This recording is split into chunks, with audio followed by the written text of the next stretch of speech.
اللہ الرحمن الرحیم الصلاۃ والسلام علی رسولہ الکریم وعلی آلہ وصحبہ اجمعین۔ مولانا الیاس صاحب رحمۃ اللہ علیہ کے ذریعے سے اللہ تعالیٰ نے امت کو اپنے اصل منصب کی طرف لوٹنے کے اسباب پیدا فرمائے۔ ایک زمانہ گزر گیا تھا، اپنے اصل جو فرض منصبی ہے لِتَكُونُوا شُهَدَاءَ عَلَى النَّاسِ، یہ کتنی واضح قرآن کی آیت۔ وَكَذَلِكَ جَعَلْنَاكُمْ أُمَّةً وَسَطًا لِتَكُونُوا شُهَدَاءَ عَلَى النَّاسِ۔ عام طور پہ اس کو شہداء علی الناس آخرت کے ساتھ جوڑ دیتے ہیں کہ قیامت کے دن تم لوگوں کے سامنے اس بات کی گواہی دو گے کہ نبیوں نے تیرا پیغام پہنچایا تھا۔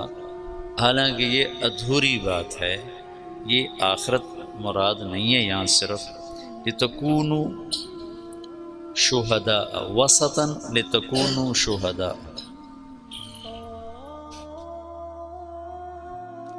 وسط بمعنی واسطہ میں نے ترجمہ تمہیں بتایا تھا، پھر تفسیر طبری میں وہ مل گیا۔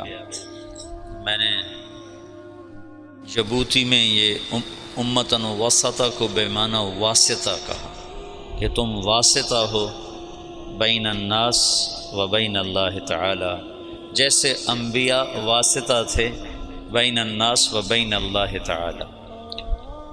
وہ واسطہ کی کیا شکل ہے؟ شہادت علی الناس، کہ دنیا کے انسانوں کو جا کر بتانا کہ لا الہ الا اللہ میں کامیابی۔ تو اس پر ڈاکٹر فوزی ہیں قطر کے بڑے فاضل آدمی، انہوں نے مجھے کہا کہ یہ تم نے کہاں سے بیان کیا؟ میں نے ان سے پوچھا لغت میں گنجائش ہے اس کی؟ کہنے لگے لغت میں تو بہت اچھی گنجائش ہے اور بہت خوبصورت ہے، لیکن چونکہ یہ قرآن ہے تو اس میں ایسی جرات نہیں کرنی چاہیے جب تک پیچھے سے کوئی اس کی تصدیق موجود نہ ہو۔ تو تم دیکھو اگر کسی تفسیر میں مل جائے تو یہ بہت اعلیٰ مطلب ہے، اگلے مضمون کے ساتھ اس کا جوڑ زیادہ ہے۔ پھر واپس آ کر میں نے سب سے قدیم تفسیر طبری کو دیکھا تو اس کے آخر میں یہ مطلب انہوں نے لیا ہے جو اس وقت میں نے بیان کیا کہ امت واسطہ ہو، ویسے تو ہے وسطہ عدلاً معتدل، افراط و تفریط جو یہود و نصارہ میں ہے اس سے مبرہ ہو۔ لیکن یہ مطلب بہت خوبصورت ہے کہ تم واسطہ ہو بین اللہ و بین الناس۔ وہ واسطہ کیسے ہو؟ شہادت علی الناس، لوگوں تک اللہ کا پیغام پہنچانا، گواہی دینا، قولوا لا الہ الا اللہ تفلحوا۔ اسی کی کڑی ہے پھر معاشر میں بھی یہ گواہی دینا کہ ہاں یا اللہ تیرے نبیوں نے سچ بات بتائی تھی۔ یہ بیچ میں ایک زمانہ گزرا جس میں یہ سبق محو ہو گیا۔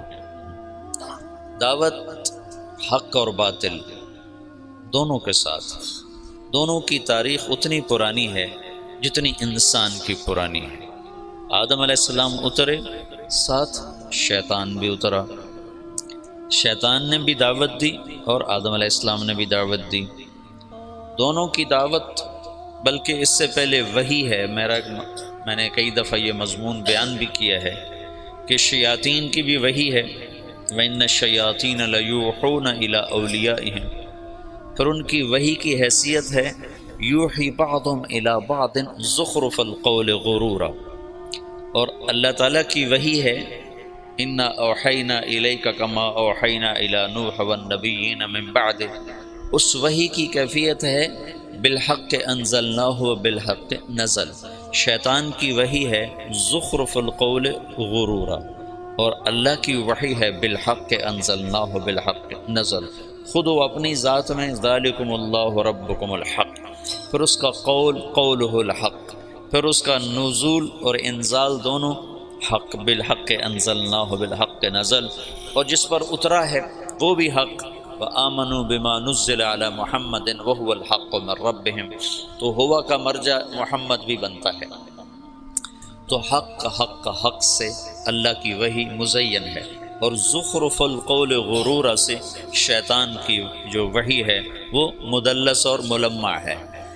تو شیطان وحی سے شروع کرتا ہے، انبیاء اللہ بھی وحی سے شروع کرتا ہے۔ پھر شیطان داعی بن کے آتا ہے الا ان دعوتکم فاستجبتم لی، اور انبیاء بھی داعی بن کر آتے ہیں رب انی دعوت قومی لیلا و نہارا۔ تو یہ دونوں ایک دفعہ میں نے قرآن میں دیکھا تو ساتھ ساتھ یہ کڑیاں چلتی ہیں۔ پہ شیاطین کی دعوت میں بھی فنائیت ہے، ثم لآتینہم من بین ایدیہم ومن خلفہم وعن ایمانہم وعن شمائلہم، یہ فنائیت ہے کہ بالکل اپنے آپ کو جھونک دوں گا۔ اور انبیاء کی دعوت میں بھی فنا ہو جانا ہے، رب انی دعوت قومی لیلا و نہارا، اور لعلک باخع نفسک الا یکون مؤمنین، اور لعلک باخع نفسک علی آثارہم ان لم یؤمنوا بهذا الحدیث اسفا، اور فلا تذهب نفسک علیہم حسرات۔ یہ آیات بتاتی ہیں کہ انبیاء کیسے فنا ہو کر دعوت میں لگتے ہیں، شیطان بھی فنا ہو کے لگتے ہیں، اپنا سب کو کہ بما اغویتنی لأزینن لهم فی الارض ولأغوینہم اجمعین، ایسی طاقتور تعبیر اپنی وہ اللہ تعالیٰ بتا رہا ہے، یہ یوں مجھ سے کہہ رہے ہیں۔ تو میدان میں چونکہ حق ایک معنوی چیز ہے، باطل بھی ایک معنوی چیز ہے، کیفیت ہے نا، میں کہتا ہوں اللہ ایک ہے، ایک کیفیت ہے، اور ایک کہتا ہے بارش کا اللہ اور ہے، اور سورج کا اللہ اور ہے، اور اولاد کا اللہ اور ہے، وہ بھی ایک کیفیت ہے۔ میں اللہ میں شریک ٹھہراتا ہوں، اللہ نہ کرے، اور ایک اللہ، میں اللہ کو واحد مانتا ہوں، یہ کیفیات ہیں۔ تو کیفیات کو وجود میں لانے کے لیے ڈنڈا نہیں ہوتا ہے، دعوت ہوتی ہے۔ کیفیات کو اندر میں اتارنے کے لیے طاقت نہیں ہے، دعوت ہے، ڈنڈا نہیں ہے، دعوت ہے۔ اکثر انبیاء فقراء ہیں، مساکین ہیں۔ تو یہ دعوت کا سلسلہ آدم علیہ السلام سے عیسیٰ علیہ السلام تک چلا ہے، لکل قوم ہاد وَإِن مِّنْ أُمَّةٍ إِلَّا خَلَا فِيهَا نَذِيرٌ، یہ عیسیٰ علیہ السلام تک یہ ہے۔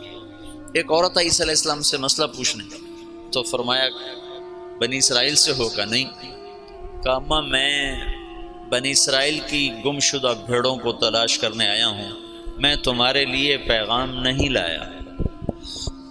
لکل قوم ہاد، جالینوس اور عیسیٰ علیہ السلام کا زمانہ ایک ہے۔ یہ جوارش جالینوس یہ یونانی تھا، مصر میں رہتا تھا، موحد تھا۔ اس سے کسی نے کہا کہ ایلیا میں یروشلم بیت المقدس جو آج کا نام ہے فلسطین میں ایک حکیم ہے جو مردے زندہ کر دیتا ہے۔ تو جالینوس نے کہا وہ یقیناً نبی ہوگا، مردے زندہ کرنا کسی طبیب کا کام نہیں ہے۔ تو جالینوس کے ذمہ ایمان لانا نہیں تھا عیسیٰ علیہ السلام پر، کہ وہ مصر میں ہے، بنی اسرائیل سے نہیں ہے، یونان سے ہے۔ لیکن جب اللہ نے ہمارے نبی کو بھیجا تو اللہ نے قانون بدل کر کہا تبارک الذی نزل الفرقان علی عبدہ لیکون للعالمین نذیرا وما ارسلناک الا کافۃ للناس بشیرا ونذیرا وما ارسلناک الا رحمۃ للعالمین قل یا ایھا الناس انی رسول اللہ الیکم جمیعا۔ یہ ساری آیات بتاتی ہیں کہ اللہ نے قانون بدلا، سارا عالم۔ اس لحاظ سے تو کسی بڑے طاقتور، لولا نزل هذا القرآن على رجل من القريتين عظیم، جو کہا تھا مکے والوں نے، آپ ملک شام میں پیدا ہوتے یا ایران میں پیدا ہوتے، یا تمدن ہے، تہذیب ہے، قوت ہے، کسی بادشاہ کے بیٹے بن کر پیدا ہوتے تاکہ بچپن سے قوت اور طاقت ہوتی۔ یتیمی کی انتہا، ماں 6 برس کی عمر میں گئی، باپ دیکھا ہی کوئی نہیں، 8 سال کی عمر میں دادے کو بھی اٹھا لیا، اور 8 سال کی عمر میں فقر کی وجہ سے بکریاں چرانا پیشہ بنا۔ لوگ دیکھتے تھے کہ آپ پہاڑوں سے بکریوں کو لے کے اتر رہے ہوتے تھے، نہ سر پہ کپڑا ہوتا تھا نہ پاؤں میں جوتا ہوتا تھا، ایسا فقر تھا۔ ابو طالب کے فقر کی وجہ سے بکریاں چرا رہے ہیں، اور یہ آنے والے وقت کے سارے عالم کے نبی ہیں۔ تو اللہ تعالیٰ ابراہیم علیہ السلام کی دعا کو اب پورا فرما رہا ہے، ایک امت مسلمہ پیدا کر رہا ہے، ایک ان میں رسول پہ وَابْعَثْ فِيهِمْ رَسُولًا، وہ رسول بھی آ رہا ہے اب اور امت بھی آ رہی۔ اس امت کو اللہ تعالیٰ نے ایسی جگہ رکھا جہاں کوئی اور آ کے ان کے مزاج کو خراب نہ کرے، ان کی صفات کو خراب نہ کرے، ان کی زبان کو خراب نہ کرے، ان کی طبع جو فطرت ہے اسے خراب نہ کرے۔ ایک ہے بگاڑ، وہ ایسا تھا جیسے ہیرے کے اوپر مٹی آ جائے۔ 4000 سال کسی تہذیب کو اندر نہیں جانے دیا۔ سعودی عرب دنیا کا واحد ملک ہے جس میں دریا کوئی نہیں، یہ واحد ملک ہے اکیلا، پوری دنیا کے نقشے میں یہ واحد ملک ہے جس میں دریا کوئی نہیں، ورنہ ہر ملک میں دریا ہے۔ جو ملک اتنا، ویسے تو اب اتنے سے جزیرے کو بھی ملک کہتے ہیں، مالدیپ کو بھی ملک کہتے ہیں، جن کا سب سے بڑا جزیرہ ٹوٹل 11 میل کا ہے، 11 کلومیٹر کا ہے، جو ان کا مالے دارالحکومت ہے اس کا نام ہے مالے، تو اس کا ٹوٹل رقبہ 11 کلومیٹر ہے، 11 کلومیٹر اس میں ختم ہو جاتا ہے۔ اور اس کے دائیں بائیں چھوٹے چھوٹے اور جزیرے ہیں، کوئی 2500 کے قریب، کوئی آدھے کلومیٹر کا، کوئی 1 کلومیٹر کا۔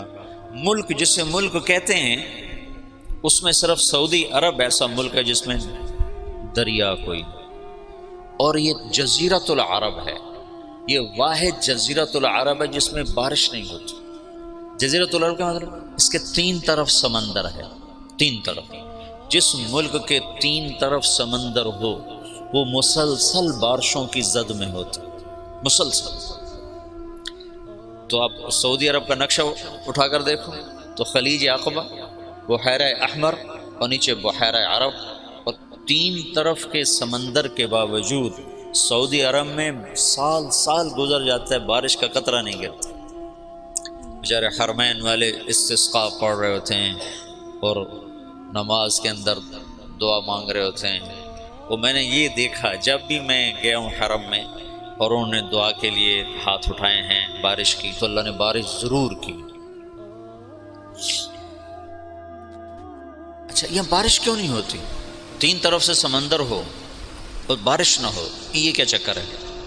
تو اللہ تعالیٰ نے سعودی عرب کے پہاڑوں کو اس طرح رکھا ہے ترتیب کے ساتھ کہ مونسون ہواؤں کے لیے وہ رکاوٹ بن گئے ہیں، ہواؤں کے لیے رکاوٹ بن گئے۔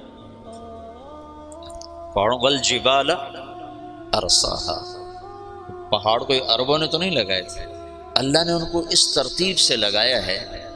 جو ارضیات کے ماہر ہیں، جیولوجی جس کو کہتے ہیں، جو ارضیات کے ماہر ہیں وہ یہ کہتے ہیں کہ یہ عجب بات ہے، جزیرہ ہے، 3 طرف سے سمندر ہے، اوپر جا کر اتنا سا ٹکڑا اردن کے ساتھ ملتا ہے خشکی والا، یوں سمندر جاتا ہے عراق کے ساتھ جا کر، اس طرف سے جاتا ہے، اس طرف سے جاتا ہے، اور پھر بارش نہیں ہوتی کہ پہاڑ اللہ نے اس طرح لگائے ہیں کہ مونسون ہواؤں کے لیے پہاڑ رکاوٹ بن گئے، تو ہواؤں کا رخ پھیر دیتے ہیں پہاڑ۔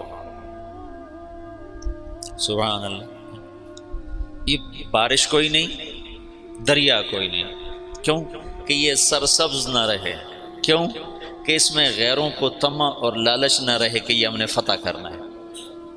وہ تیمور تھا نا کمبخت، مجھے کسی بادشاہ پہ اتنا غصہ نہیں آتا جتنا تیمور پہ آتا ہے۔ مسلمانوں میں ایسا لنگڑا تھا کمبخت وہ کہ مسلمان ہی ذبح کرتا رہا لوٹ مار کے لیے۔ تو کسی نے اس کو کہا ہندوستان میں بڑا خزانہ ہے، تو ہندوستان کتنے ہزاروں میل دور سمرقند سے اور پورا لشکر لے کر دلی پہ چڑھ گیا اور لاکھوں انسان ذبح کر دیے اور خزانہ لوٹ کے لے گیا۔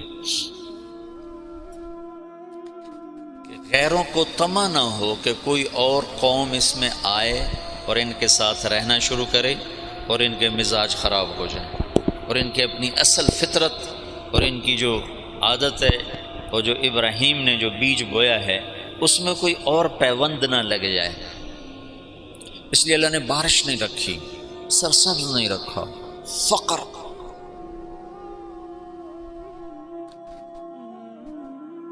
لہذا حدود کے اوپر سلطنتیں قائم کی۔ ایران نے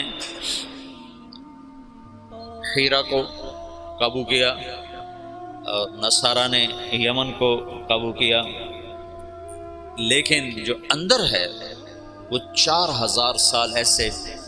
یہ جو بیج بنتا ہے نا، بیج، کپاس کا بیج، گندم کا بیج، اس کو 10 سال لگتے ہیں.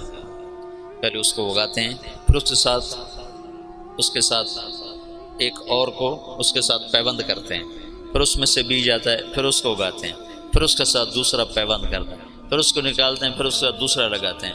10 برس کے بعد ایک بیج تیار ہوتا ہے. کہ آپ دیکھتے ہو کہ ایک کھیت ہے، وہ سارے جتنے بھی اس میں پودے ہیں ان کا ایک رنگ ہے، پتوں کی ایک شکل ہے، ایک سائز ہے، ایک قد ہے. یہ ایسے نہیں ہے، اس کے پیچھے 10 برس لگے ہیں کہ ایسا بیج تیار کیا جائے جو ایک سائز کی ہر شے تیار کرے. تو محمد مصطفیٰ اور صحابہ کو تیار کرنا ہے تو یہ دنیا اسباب کی جگہ ہے. اللہ تعالیٰ ایک پل میں کر سکتا ہے، لیکن اتنی بڑی ہستیوں کو وجود میں لانے کے لیے 4000 سال کا سفر چاہیے. ایک کپاس کے بیج کو 10 سال کا سفر چاہیے. تو آخری نبی کو اور آخری نبی کے جان نثاروں کو وجود میں لانے کے لیے 4000 سال کا سفر ضروری تھا، اور اس میں کوئی اور شامل نہ ہو. انہی کو اللہ تعالیٰ خالص کرتا گیا کرتا گیا کرتا گیا کرتا گیا.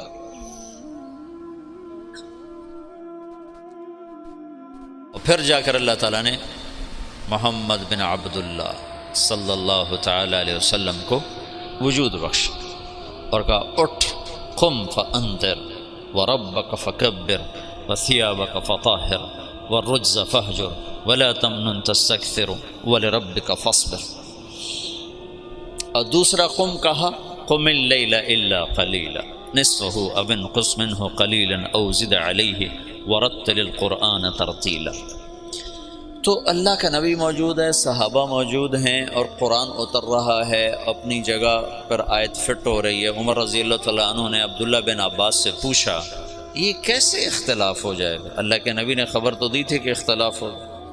من یعش منکم من بعدی وسیرا اختلافا کثیرا. تو حضرت عمر کہنے لگے اختلاف کیسے ہوگا؟ قرآن تو ایک ہے اور رسول بھی ایک ہے. تو عبداللہ بن عباس نے کہا اختلاف ایسے ہوگا کہ آج قرآن اتر رہا ہے اور ہم دیکھ رہے ہیں یہاں اترا، اس موقع پر اترا، اس وجہ سے اترا. بعد میں آنے والی جو نسل ہوگی وہ قرآن ان کے سامنے ہوگا، اترنے کی جگہ ان کے سامنے نہیں ہوگی، تو اس آیت کو یہاں فٹ کریں گے، وہ اس آیت کو یہاں فٹ کریں گے، اس سے ان میں ٹکر ہو جائے گی. تو عمر رضی اللہ تعالیٰ نے ایک آہ بھرے کہ آئے ہائے ہاں یہ ہو جائے گا. تو اللہ کے نبی ایک ماحول بنا رہے ہیں. ہر آدمی سمجھ رہا ہے کہ میں دعوت کے لیے پیدا ہوا ہوں، دعوت دینا میرا کام ہے، میرا منصب نہ ملک ہے نہ مال ہے، میں پوری دنیا کے انسانوں کو اللہ کا پیغام پہنچانے کے لیے دنیا میں آیا ہوں. یہ رسول بھی اس لیے آیا ہے کہ پوری دنیا کے انسانوں تک اللہ کا پیغام پہنچے. دعوت میں تقریر نہیں ہے لمبی، آپ اسلم تسلم دیکھتے نہیں ہو. اللہ کے نبی کے خطوط کتنے مختصر، اللہ کے نبی کے خطبے کتنے مختصر. واعظ و نصیحت کی زبان لمبی ہے، دعوت کی زبان مختصر ہے. ہاں دعوت کا درد بڑا لمبا ہے، دعوت کی تڑپ بڑی بے قرار کرنے والی ہے. اس بے قراری میں بھی ایک اللہ تعالیٰ نے مزہ رکھا ہے. وہ مزہ دیا تڑپ نے کہ یہ آرزو ہے میری، میرے دونوں پہلوؤں میں دل بے قرار ہوتا. اس کی بھی ایک تڑپ ہوتی ہے، اس تڑپ کا نام تبلیغ ہے. مولانا الیاس صاحب سے تبلیغ کا کام لیا جا رہا ہے. خطابت کے میدان میں عطاء اللہ شاہ بخاری شاہ سوار ہے. عشاء کے بعد کھڑا ہوتا ہے اور فجر کی اذان ہوتی ہے اور مجمع نہ سوتا ہے نہ اٹھتا ہے. ایسے خطیب ابو الکلام آزاد ہیں جو الفاظ کا جادو کر دیتے ہیں مجمع اور الفاظ کے سحر میں لوگ کھو جاتے ہیں. حبیب الرحمن لدھیانوی ہیں، عزیز الرحمن سیوہاروی ہیں. یہ اس زمانے کے بڑے خطبات.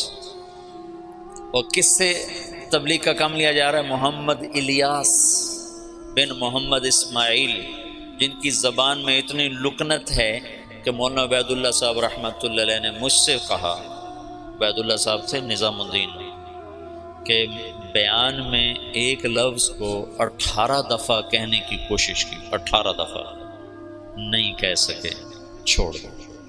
اتنی لکنت اور بے ترتیب بات.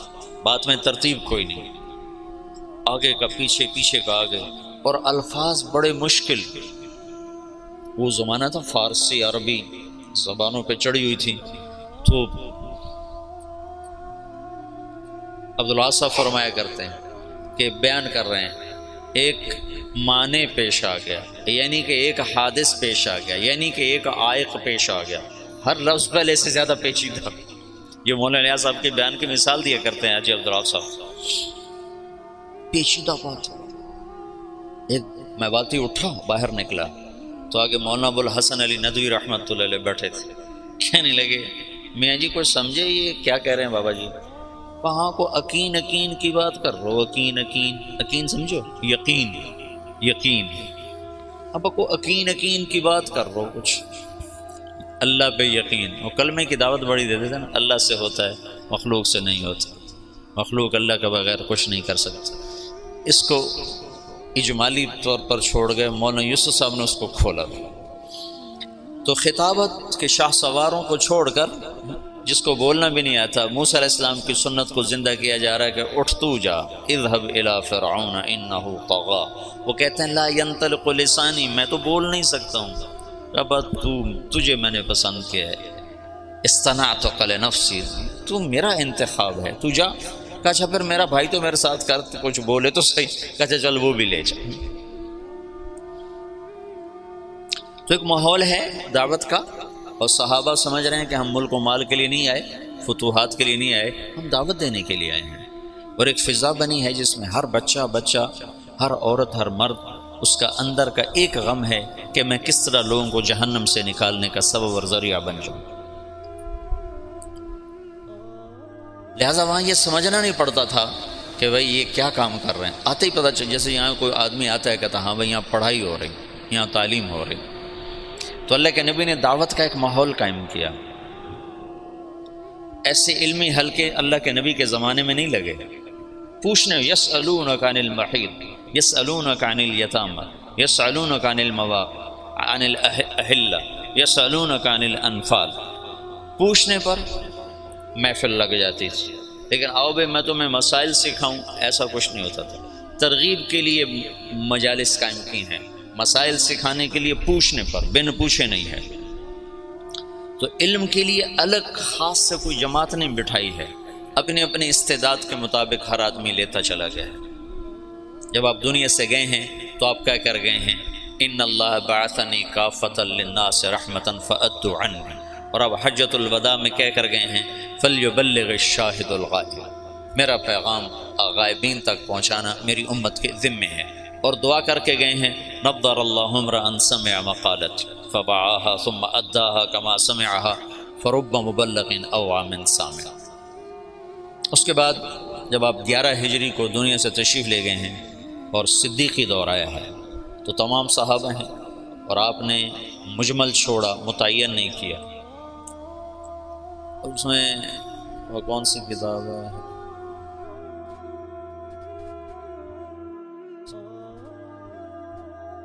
سیوطی نے خلفاء پر کتاب لکھی ہے، تاریخ الخلفاء۔ تاریخ الخلفاء میں ایک روایت ہے کہ صحابہ نے کہا یا رسول اللہ استخلف،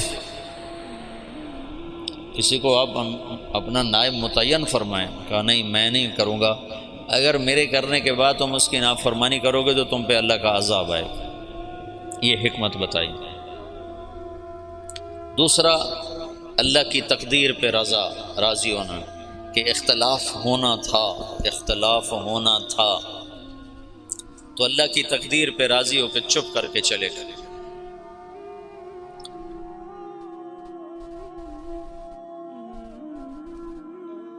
انصار کی بہت بڑی قربانی ہے اس موقع پر۔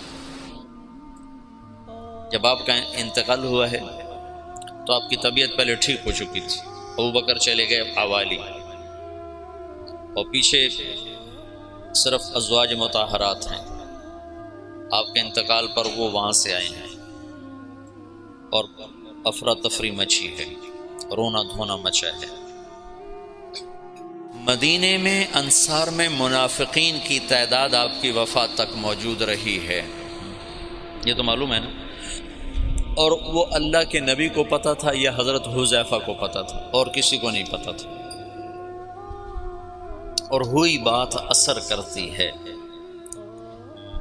مجھے تحقیق نہیں ہے، لیکن میرا وجدان ہے جو کچھ میں نے پڑھا بار بار، کہ وہ جو ثقیفہ تو بنی ساعدہ کا قصہ ہوا، اس کے موجد منافق ہوں گے، تو کسی کو پتہ ہی نہیں ہے کہ یہ منافق ہے، یہ منافق ہے، تو ہر ایک کو مسلمان سمجھ رہے ہیں، تو انہوں نے یہ شوشہ چھوڑا ہوگا۔ پھر اس کے جیسے افق کے واقعے کو چلانے والا عبداللہ بن ابی، لیکن حسان بن ثابت اس میں پھنس گئے، اور مستہ بن اثال اس میں پھنس گئے، اور حمنہ بنت جحش رضی اللہ تعالیٰ عنہ، یہ 3 مخلصین اس کی لپیٹ میں آ گئے، اور ان کو بعد میں حد لگی، منافقین کو چھوڑ دیا گیا۔ تو آپ کے انتقال کے بعد سارے لوگ مسجد میں جمع ہیں، انصار جمع ہو گئے بنو ساعدہ کے ڈیرے پر، بیٹھنے کی جگہ۔ آج کل وہاں ایک باغیچہ بنا ہوا ہے، اور وہ ہے قبلہ جنوب میں ہے، قبلہ وہاں سے یہ جنوب ہے نا، جنوب میں ہے، تو قبلہ کے اس طرف چھوٹا سا باغیچہ بنا ہوا ہے، اب بھی ہے، وہ ثقیفۃ بنی ساعدہ، بنو ساعدہ کا ڈیرا تھا۔ وہاں جو لوگ جمع ہوئے، آج تک یہ مجمل ہے، کیسے جمع ہوئے، کس نے دعوت چلائی، کس نے جمع کیا۔ جتنی تاریخ میں نے مطلب دین کو تھوڑا پڑھا ہے، تاریخ کو زیادہ پڑھا ہے، تو کسی کتاب میں یہ نہیں ملا کہ کون جمع کرنے کا سبب بنا، لیکن تسلسل سے پڑھنے سے میرا ایک تاثر بنا ہے کہ یہ تحریک منافقین نے چلائی ہوگی، پھوٹ ڈالنے کی اور توڑ پیدا کرنے کی۔ تو انہیں سعد بن عبادہ رضی اللہ تعالیٰ عنہ کو تیار کر لیا کہ یہ امیر ہوگا، اب یہ امیر ہوگا۔ تو یہ آپس میں وہ باتیں کر رہے ہیں، محرک اس کے یقیناً آخرت میں تو بھید کھل جائے گا، انشاءاللہ مجھے یقین ہے آخرت میں وہ مجرم سامنے آئیں گے کہ منافق ہی تھے جنہوں نے یہ ساری اسکیم چلائی، اور صحابہ کو اس میں استعمال کر لیا کہ وہ بشر تھے، خطا سے پاک نہیں تھے، معصوم عن الخطا نہیں تھے۔ تو ابوبکر کے پاس ایک آدمی نے، تو ادھر بیٹھا، اور وہاں امت کے توڑنے کا نظام بن چکا ہے۔ تو ابوبکر رضی اللہ عنہ اور عمر رضی اللہ تعالیٰ عنہ، ابو عبیدہ رضی اللہ تعالیٰ عنہ، یہ 3 حضرات نے دوڑ لگائی، ایسی افراتفری میں گئے۔ اس وقت غسل شروع تھا، حضرت علی ادھر مشغول تھے، اور وہاں وہ اس کے لیے جا ہی نہیں رہے کہ مجھے خلیفہ بنایا جائے، تو اس فتنے کو دبانا چاہتے ہیں۔ وہاں پہنچے تو سعد بن عبادہ نے چادر اڑی ہوئی ہے، وہ بیمار سے تھے، اور وہاں بات چل رہی کہ اب امارت ہماری چلی، ہم اللہ کے نبی کے انصار ہیں، ہم نے آپ کو ٹھکانہ دیا، ہم نے آپ کو مشکل وقت میں ساتھ دیا، ہم وہ تھے جو مشقت میں آگے اور راحت میں پیچھے، لہذا امیر ہمارا ہوگا۔ تو عمر رضی اللہ تعالیٰ عنہ پہلے بولنے لگے، ان کا میں نے ایک سوچا کہ میں بات کرتا ہوں، تو ابوبکر صدیق نے مجھے روک دے کر بیٹھ جاؤ، اور ابوبکر رضی اللہ تعالیٰ عنہ کھڑے ہوئے نا۔ اس سے پہلے حباب بن، جب ابوبکر رضی اللہ تعالیٰ عنہ کھڑے ہوئے، ان کا دیکھو تم نے سنا تھا نا کہ اللہ کے نبی نے کہا تھا الائمۃ من قریش، خلافت قریش کے پاس رہے گی، عرب جس کے سامنے سر جھکاتا ہے وہ صرف قبیلہ قریش ہے اور کوئی نہیں ہے۔ تو حباب بن منذر رضی اللہ تعالیٰ عنہ وہ شخص ہیں جنہوں نے بدر میں رائے دی تھی کہ خیمے ادھر سے اکھاڑ کے ادھر لگائیں، تو جبریل نے آ کر کہا تھا کہ اللہ تعالیٰ فرما رہے ہیں کہ حباب کی رائے پہ عمل کیا جائے۔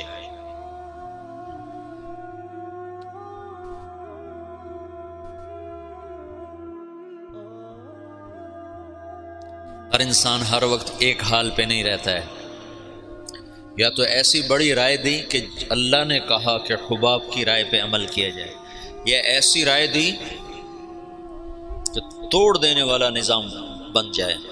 تو حباب بن منذر نے کہا میں تم سب کا فیصلہ کرتا ہوں، ایک امیر مہاجرین میں سے ہوگا، ایک انصار میں سے ہوگا، ایک تلوار، ایک میان میں 2 تلواریں کہاں آئیں؟ تو ابو بکر رضی اللہ تعالیٰ عنہ کو سختی سے ڈانٹ دیا، بیٹھ جا، امت کی وحدت کو فرقت میں تبدیل نہ کر، کو ڈانٹ کے بٹھا دیا۔ پھر مختصر تقریر فرمائی کہ یہ امر اس وقت تک سلامت ہے جب تک امامت قریش کے پاس، تم ہمارے انصار ہو اور وزراء ہو، ہم تمہارے امراء ہیں، میری طرف سے یہ عمر حاضر ہے، ابو عبیدہ حاضر ہے، اس میں سے کسی کے ہاتھ پر بیعت کر۔ تو عمر رضی اللہ عنہ نے ایک دم کھڑے ہو کر کہا، جس کو اللہ کے رسول نے مصلی پہ کھڑا کیا وہی ہمارا خلیفہ ہے۔ نمازیں پڑھائی نے 17، تو حضرت عمر نے بیعت کی تیزی کے ساتھ، ابو عبیدہ نے اس کے پیچھے۔ پھر اللہ تعالیٰ کی غیبی مدد آئی، انصار کی یہ قربانی۔ زندگی میں ایک اصول سیکھو، اللہ تمہیں توفیق دے، مجھے توفیق دے، میں نے اس میں بہت نفع پایا، اپنی رائے سے پیچھے ہٹ جانا سیکھو۔ رائے پہ جمنا تو طبعی چیز ہے، رائے پہ اصرار تو فطری چیز ہے۔ بچہ بھی کہتا ہے میں نے ادھر جانا ہے، میں نے ادھر جانا ہے، ماں کہتے نہیں جانا تو وہ روتا ہے۔ اتنی چھوٹی عمر سے رائے کا اصرار شروع ہو جاتا ہے، تو رائے سے ہٹنا سیکھو بشاشت کے ساتھ۔ جب رائے کے خلاف ہوتا نا تو دل تنگ پڑ جاتا اور طبیعت بجھ جاتی۔ تو یہ ایک اللہ کی طرف سے سبق تھا۔ انفرادی سطح پر آگے آیا خالد بن ولید کا قصہ، اور اجتماعی سطح پر آیا انصار مدینہ کی طرف سے۔ اجتماعی سطح پر انصار مدینہ ایک دم پیچھے ہٹا اپنی رائے سے بشاشت کے ساتھ، امت بن کے۔ اگر وہ نہ ہٹتے تو پہلے دن ہی توڑ تھا، اگر وہ ہٹتے اور دل ان کے ساتھ نہ ہوتے تو بھی توڑ تھا۔ وہ ہٹے بھی صحیح اور دل بھی کھول دیے، سینے کھول دیے۔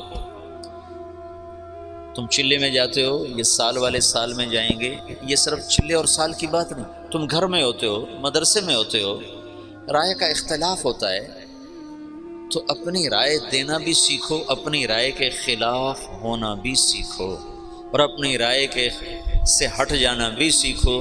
یہ رائے دینے سے زیادہ مشکل کام ہے، اور میں نے ہٹنے میں بڑے نفع دیکھے، بڑے نفع دیکھے، بڑے نفع دیکھے۔ مجھے تو 22 سال ہو گئے ہٹتے ہوئے اور پیچھے ہوتے ہوئے، لیکن میں نے کبھی نقصان نہیں دیکھا۔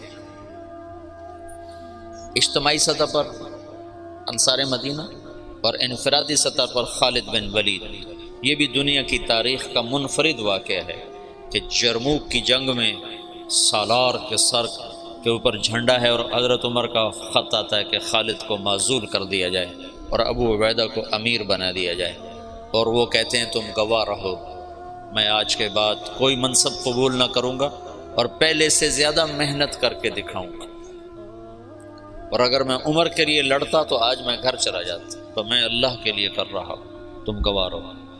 خالد بن ولید پہلے انتقال کر، عمر رضی اللہ عنہ بعد میں فوت۔ خالد بن ولید نے 60 سال بھی پورے نہیں کیے، 58-59 سال کی عمر میں انتقال فرما گئے تھے۔ تو عمر رضی اللہ تعالیٰ عنہ بعد میں نے ایک کتاب میں پڑھا، مجھے اب نہ کتاب یاد ہے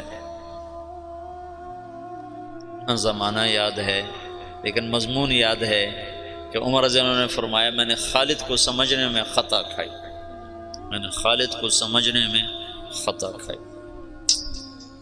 لیکن یہ ضروری تھا، اس واقعے کا ہونا بہت ضروری تھا کہ آئندہ اندھیرے آنے والے ہیں، ان میں کوئی شمع روشن ہونی چاہیے، ان میں کچھ دیے جلنے چاہیے، ان میں کچھ چاند چمکنے چاہیے، تاکہ نہ ماننے والوں پر حجت قائم ہو اور بھٹکے ہوں کو راستہ مل جائے کہ یوں بھی رائے سے ہٹا جاتا ہے، یوں بھی قربانی دی جاتی ہے۔ میں نے کہا ادھر تو یہ جماعت کے امیر نہیں ہوتا، امیر یہ جماعت کا، جس نے صرف اتنا ہی کرنا ہوتا، بیان کون کرے، تشکیل کون کرے، تعلیم کون کرے، گاڑی پہ چلیں کہ بس پہ چلیں، اتنا ہی ہوتا ہے۔ اس کو ہٹا دو تو وہ تگنی کا ناچ نچا دیتا ہے پوری جماعت کا کہ مجھے ہٹانے والے ہیں کون۔ یہ دو عجب واقع ہوئے ہیں اس میں، عجب۔ تو انصار مدینہ ہٹ گئے، سعد بن عبادہ کی بات بیچ میں رہ گئی اور ابوبکر رضی اللہ عنہ کے ہاتھ پر بیعت ہو گئی، اور وہ جو ایک وحدت تھی وہ اللہ نے دوبارہ قائم فرما دی۔ اور ابو بکر رضی اللہ تعالیٰ عنہ خلیفۃ الرسول کا لقب پا کر مسند رسول پر بیٹھے، یا خلیفۃ رسول اللہ، امیر المومنین نہیں کہا جاتا تھا، یا خلیفۃ رسول اللہ۔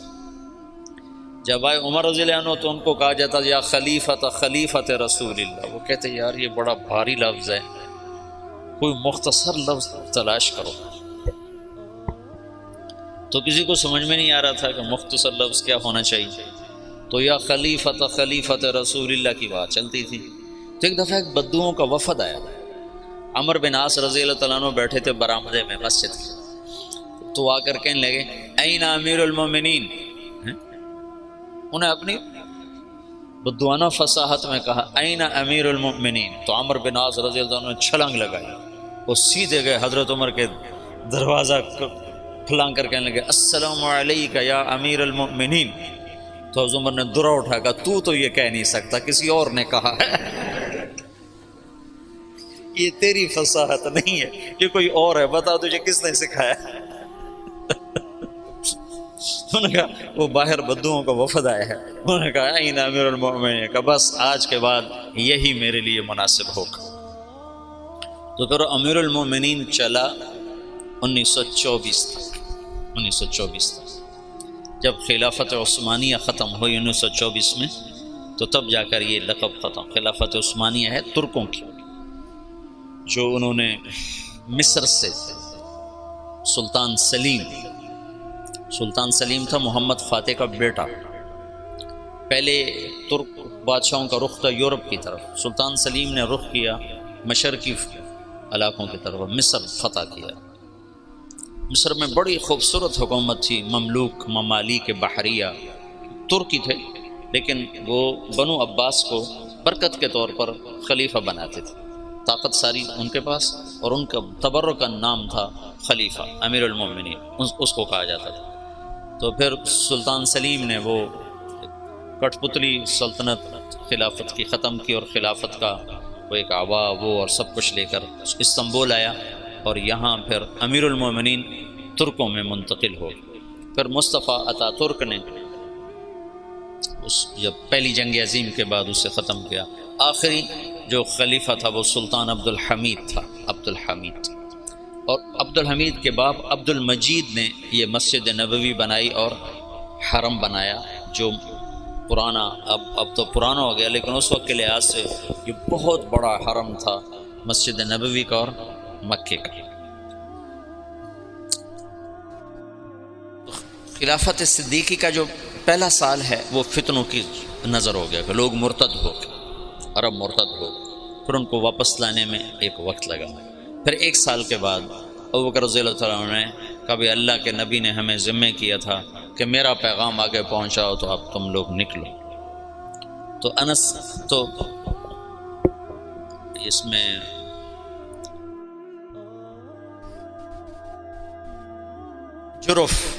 جرف میں آ کر قافلے جمع ہونے شروع ہوئے صحابہ کی، تو جب وہ ان کو روانہ کرنے کے لیے تشریف لائے تو کہنے لگے یہ تھوڑے ہیں، بہت بڑی مہم ہے، آدمی کون مہیا کرے گا؟ تو انس رضی اللہ تعالیٰ نے کہا میں حاضر ہوں۔ تو انہیں سارے عرب کا چکر لگایا، تو پھر کوئی 1,00,000 کے قریب عرب اکٹھے ہوئے، صحابہ بھی تابعین بھی، اور ان کو 6 حصوں میں تقسیم کیا۔ 4 لشکر بھیجے شام، 2 بھیجے عراق، خالد بن ولید اور مثنى بن حارثہ کو بھیجا عراق، اور یزید بن ابی سفیان ان کو دمشق کی طرف، ابو عبیدہ بن جراح کو حمص کی طرف، عمرو بن عاص کو فلسطین کی طرف، اور شرحبیل بن حسن ان کو شام کی طرف۔ یہ 4 لشکر ادھر اور 2 لشکر عراق کی طرف۔ یہ جو جانے والے ہیں ان کے سامنے صرف دعوت ہے اور کچھ نہیں، جو بھیجنے والے ہیں ان کے سامنے صرف دعوت ہے اور کچھ نہیں، کہ ہم لوگوں کو قتل کرنے نہیں جا رہے، ان کا ملک چھیننے نہیں جا رہے، ان کو اللہ کا پیغام سنانے جا رہے۔ پھر یہ ریلا اٹھا ہے، خلافت راشدہ میں دعوت کا نظام مکمل چلا۔ پھر خلافت عثمانی کے 6 سال اسی طرح گزرے ہیں، کہ 6 سال کے بعد وہ وسیرا اختلافاً کثیرا، اختلاف کا سلسلہ شروع ہوا، جس کی آخری کڑی عثمان رضی اللہ تعالیٰ عنہ کی شہادت ہے۔ مسجد قباء میں کھڑے ہو، قبلے کی طرف منہ کرو تو سیدھے ہاتھ ایک میدان اب بن گیا ہے، کھجوریں لگیں، یہاں کنواں ہوتا تھا، اس کا نام تھا عریس۔ تو اللہ کے نبی کی انگوٹھی منتقل ہوئی ابو بکر کی طرف، پھر ہوئی عمر کی طرف، پھر ہوئی عثمان کی طرف۔ عثمان رضی اللہ تعالیٰ عنہ بیر عریس پر کھڑے ہیں، وضو کرنے لگے تو خادم کو انگوٹھی پکڑائی، اس نے یوں ہاتھ کیا، انہیں ایسے رکھی، اس کے ہاتھ سے پھسلی اور کنویں میں چلی گئی۔ تو عثمان رضی اللہ تعالیٰ عنہ نے کنویں کا سارا پانی نکلوا دیا اور نیچے سے مٹی کھدوا دی، اور انگوٹھی نہیں ملی، اٹھا لی اللہ تعالیٰ، خاتم نبوت۔ میں نے وہ کنواں فوٹو میں دیکھا ہے، ویسے نہیں دیکھا، چھوٹا سا کنواں، اور اس میں پانی بھی اتنا زیادہ نہیں ہوتا تھا، عرب کے کنویں میں تھوڑا سا پانی ہوتا تھا۔ سارا ڈھونڈ مارا، انگوٹھی نہیں۔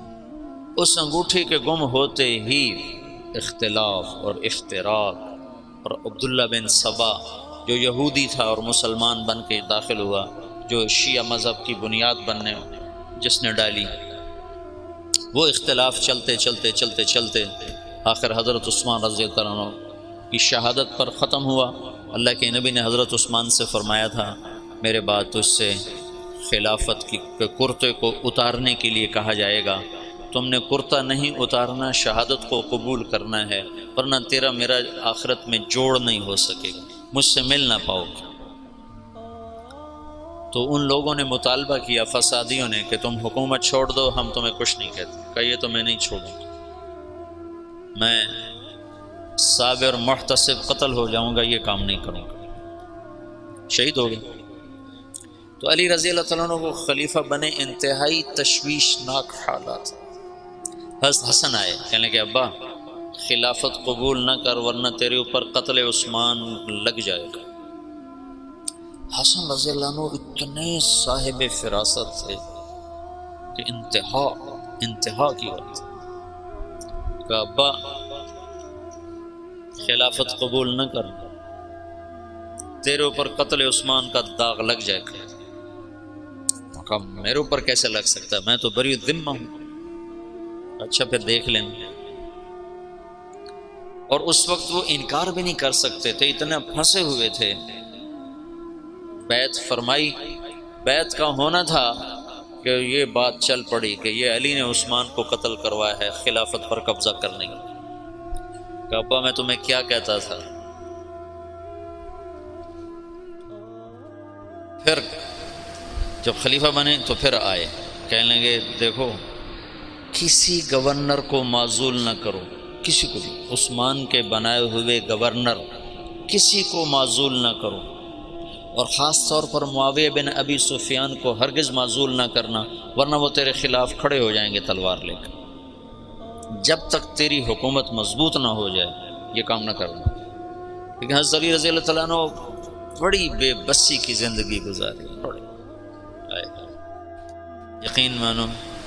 علی شاہ ولی اللہ تو حضرت علی رضی اللہ عنہ کو ابو بکر پر بھی فضیلت دینے کی طرف مائل ہو گئے تھے، اور جو پہلے محدثین کے راویوں میں آتا ہے نا فیہ تشیع، وہ شیعہ یہ نہیں جو آج کا شیعہ، وہ شیعہ یہ تھا کہ بہت سے بڑے بڑے علماء نے حضرت علی کو فضیلت دی ہے۔ کیوں جی؟ ابن ابی شیبہ،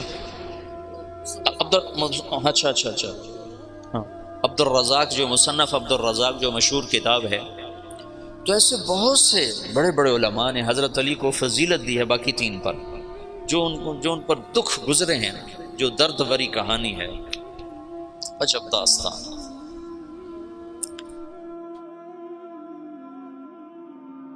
انہیں معزول کر دیا حضرت معاویہ رضی اللہ عنہ کو، معزول کرنا تھا، وہ کھڑے ہو گئے۔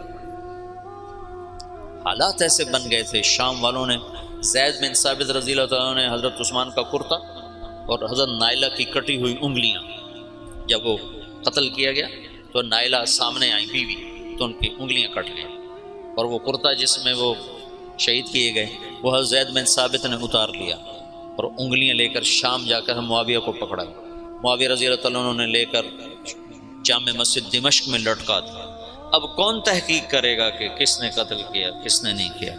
ایسی غلط فہمی کی ہوا چلی کہ سب نے حضرت علی پر الزام لگا دیا کہ علی ہی عثمان کے قاتلوں کو پناہ دینے والا ہے، اور اسی سے یہ ہوا ہے، وہ بری الذمہ پاک پاکیزہ۔ پر اللہ کی تقدیر تھی، یہ جنگ جمل بھی ہونی تھی، جنگ صفین بھی ہونی تھی، اللہ کا نظام تھا، اس میں بھی اس کی حکمتیں رحمتیں چھپی ہوئی ہیں۔ تو حالات ایک دم وہ جو دعوت کا ریلا تھا وہ آپس کے ٹکراؤ کی طرف چلا گیا، اور دعوت کے کام کو پہلا جھٹکا لگا ہے 26 سال کے بعد۔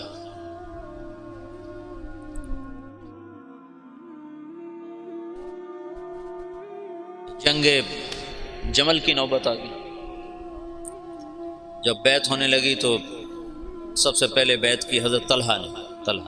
ان کا یہ ہاتھ بیکار ہو گیا تھا احد کی لڑائی میں نا، تلوار وہ تیروں کو سہتے سہتے جو اللہ کے نبی پر تیر آتا تو آگے ہاتھ کر دیتے تھے، تو سارا ہاتھ ختم ہو گیا تھا، وہ الٹے ہاتھ سے لڑتے تھے۔ اس کے بعد تو انہوں نے جب بیعت کی نا تو ایک آدمی نے کہا اوہو یہ بیعت تو ٹھیک نہ ہوگی، وہ بیکار ہاتھ سے کی نا، تو انہوں نے فال لی اس سے، اللہ کے نبی بھی فال لیتے تھے، کَإِنَّ هَذِهِ الْبَيْعَةَ لَا تَطِعُ، یہ کام سرے نہیں چڑھے گا۔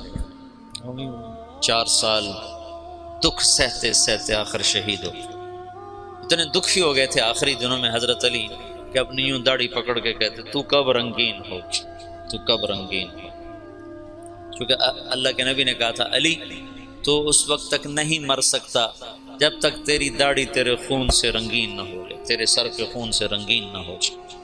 اور صالح علیہ السلام کی اونٹنی کا قاتل اشقا تھا، میری امت کا اشقا وہ ہوگا جو تجھے قتل کرے گا۔ تو پھر ایسے داڑھی کو پکڑ کر کہتے تو کب رنگین ہو، پھر کہتے وہ اشقا کدھر ہے، وہ اشقا کدھر ہے، وہ آتا کیوں نہیں، وہ کدھر ہے؟ اتنے دکھی ہو گئے تھے، بے وفائی، لوگوں کی جفا۔ حضرت معاویہ رضی اللہ عنہ کو شام کا ٹکڑا ملا جو بڑے سلیقے والے، بڑے طریقے والے، بڑے وفادار، اور حضرت علی رضی اللہ عنہ کو کا امتحان بڑا تھا، بڑوں کے امتحان بھی بڑے، ان کو عراق ملا جہاں کے لوگ منافقانہ عادات اور ہر جتنے بھی عیب، اس لیے تو حجاج اللہ نے ان پہ مسلط کیا، عراق والوں پہ بھرے ہوئے، بے وفائیوں سے بھرے ہوئے۔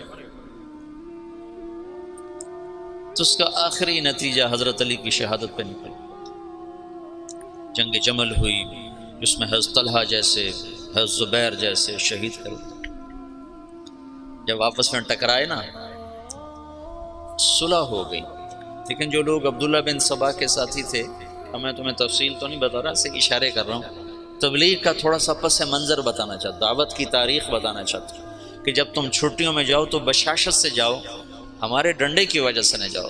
جو ڈنڈے کی وجہ سے جاتے ہیں وہ موبائل سے کھیلتے رہتے ہیں، ادھر تعلیم ہوتی ہے ادھر وہ موبائل سے کھیل رہے ہوتے ہیں، ادھر گشتور ہوتا ہے ادھر وہ اپنے اخبار بیٹھے پڑھ رہے ہوتے ہیں۔ تو ایسا چلہ مجھے نہیں چاہیے، گھر چلے جاؤ زیادہ بہتر ہے۔ میں چاہتا ہوں تم بشاشت کے ساتھ اللہ کی راہ میں نکلو کہ تمہیں فائدہ تو ہو، تمہیں نفع تو ہو، اپنے نفس کے ہاتھوں نہ مارے جاؤ، یہ ہماری وجہ سے نہ تم ایسے ہی علی رغم انف نہ جاؤ، بے بشاشت القلوب جاؤ۔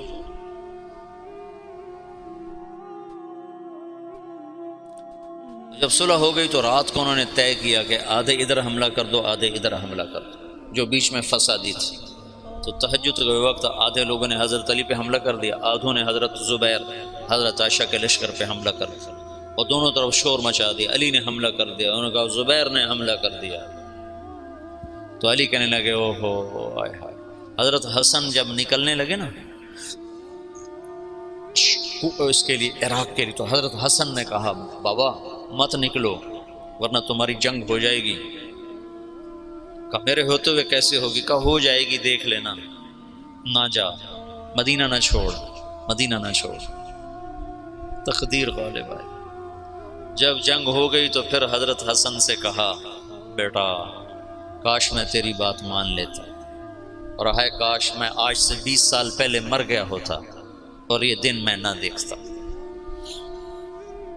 چھوڑ گئی جنگ۔ پھر جب تلواریں چنگاریاں برسانے لگیں تو حضرت علی نے زور سے آواز لگائی این زبیر بن العوام۔ زبیر نے کہا میں ہوں، کہ میرے سامنے آ۔ اللہ اکبر، عشرہ مبشرہ آمنے سامنے۔ تو کہا تمہیں وہ دن یاد ہے جب تو اور میں مسجد میں اکٹھے آئے تھے، ہاتھوں میں ہاتھ دیے پکڑے ہوئے تھے، لیے ہوئے تھے، اور اللہ کے نبی نے تم سے پوچھا تھا تمہیں علی سے محبت ہے؟ تو تم نے کہا تھا ہے۔ تو اللہ کے نبی نے کہا تھا ایک دن آئے گا تو اس کے خلاف تلوار اٹھائے گا اور تو اس وقت حق پہ نہیں ہوگا۔ کہا یاد ہے؟ ہاں یاد آ گیا۔ کہا تو میرے خلاف تلوار اٹھاتا؟ میں تلوار ایسے ڈالی، گھوڑے کو واپس موڑا تو عبداللہ بن زبیر وہ روح رواں تھے لشکر عائشہ کے۔ کدھر جاتے ہو؟ کہاں جا رہے ہو؟ کہا وہ علی نے مجھے ایک بات یاد دلا دیا، میں واپس جا رہا ہوں، میں نہیں لڑوں گا۔ کہا ہمیں جنگ میں جھونک کے خود واپس جا رہے ہو؟ کہا میرے سامنے حق آ چکا ہے، اب میں ہاتھ نہیں اٹھا سکتا۔ کہا پھر ہم تو نہیں پیچھے ہٹ سکتے، اب تو فیصلہ ہو کر ہی پیچھے ہٹیں گے۔ طلحہ رضی اللہ تعالیٰ عنہ کو بھی حضرت زبیر نے کہا زبیر طلحہ یہ بات یاد کر، اللہ کے نبی نے مجھے کہا تھا۔ انہوں نے بھی گھوڑے کو واپس موڑ لی، لیکن ان کو تو ایک تیر لگا اور اس میں وہ گر کے شہید ہو گئے، اور زبیر رضی اللہ تعالیٰ عنہ وہاں سے نکل گئے۔ آگے ایک جگہ سوئے ہوئے تھے تو ابن جرموز نے سوتے سوتے ان کو قتل کر کے ان کا سر کاٹ کے حضرت علی کو آ کر پیش کیا۔ تو حضرت علی نے فرمایا زبیر کے قاتل کو جہنم کی بشارت ہو۔ اللہ کے نبی نے کہا تھا جو زبیر کو قتل کرے گا وہ جہنم کا ایندھن ہے، تو آپ نے کہا زبیر کے قاتل کو جہنم کی بشارت ہو۔ تو اللہ نے یوں سچ کیا کہ میں تیری خاطر تیرے سب سے بڑے دشمن کو قتل کر کے آیا اور تو مجھے دوزخ کی بشارتیں سناتا ہے، اور تلوار لے کر اپنے گلے پر پھیر دی، خودکشی کر کے مر گیا۔ جہنم سچ ہوگا۔ حضرت طلحہ کی لاش پہ گزرے حضرت علی تو ان کا ہاتھ پکڑ کے نہ یہ چوما اور رونے لگے کہ یہ وہ ہاتھ ہے جس نے اللہ کے نبی کے لیے احد میں ڈھال کا کام دیا تھا اور تیروں کو سہتے سہتے شل ہو گیا تھا۔ اور عبداللہ بنو زبہ نے حضرت عائشہ کے اونٹ کو گھیرے میں لیا ہوا تھا اور ایسے لوہے کی دیوار بن گئے تھے بنو زبہ کو تو حضرت عائشہ ہی بخشوا جائیں گے انشاءاللہ۔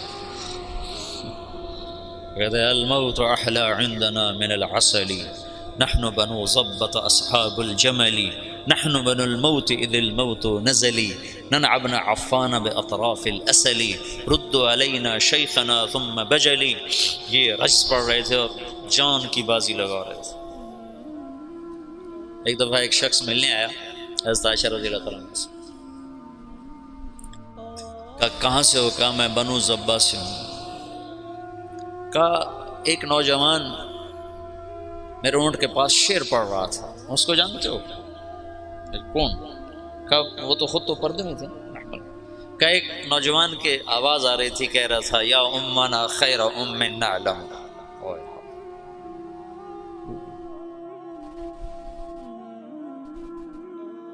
یا امنا خیر ام نعلم اما ترین کم شباب یکلم وتفتلی حامته والمعصم۔ تو وہ کہنے لگا جی وہ میرا سگا بھائی تھا۔ تو عائشہ روتے روتے روتے ساری چادر آنسوں سے تر کر دی۔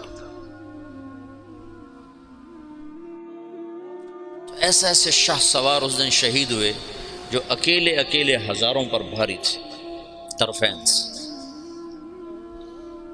پھر آخر میں عبداللہ بن زبیر رضی اللہ تعالیٰ عنہ نے حضرت عائشہ کے اونٹ کو پکڑا، پھر آخر تک وہ جمے، ورنہ جو آتا تھا وہ قتل ہو جاتا، یا وہ قتل ہو جاتا یا قاتل یا حملہ آور قتل ہو جاتا تھا۔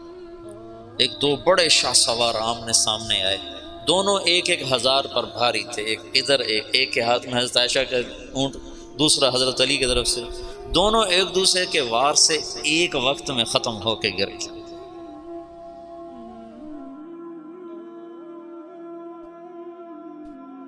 اوئے ہوئے ہوئے۔